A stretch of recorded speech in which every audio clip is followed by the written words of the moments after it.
អ្វីខ្លះដែលអូតូសម្រាប់ Xpen X9 ចង្គៀងមុខបិទបើកអូតូ ហ្វាកូតអូតូ ផ្លិតទឹកអូតូ ត្រចៀកក្តាប់អូតូ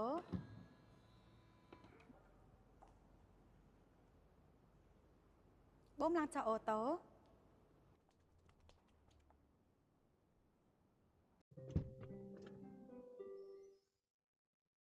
ទ្វារស្លាយអូតូ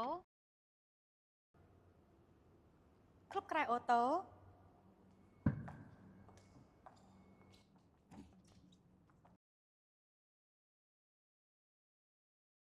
បញ្ឆេះរថយន្តអូតូ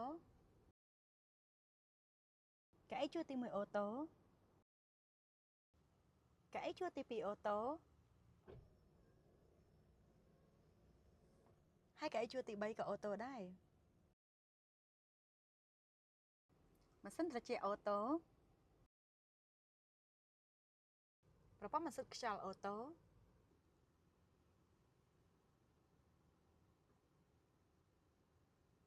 ទូទឹកកកអូតូ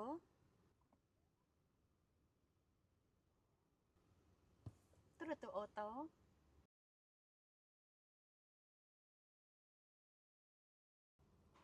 កៅអីម៉ាស្សាអូតូ កៅអីក្តៅត្រជាក់អូតូ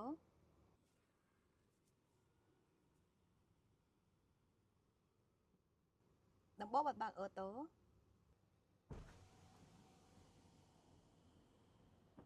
កញ្ចក់ទាំងអស់បិទបើកអូតូ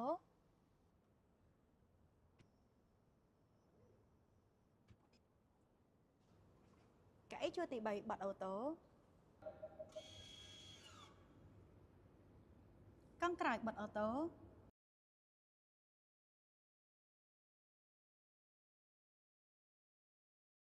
ចូលចតអូតូ និងមានបើកបរអូតូទៀតផង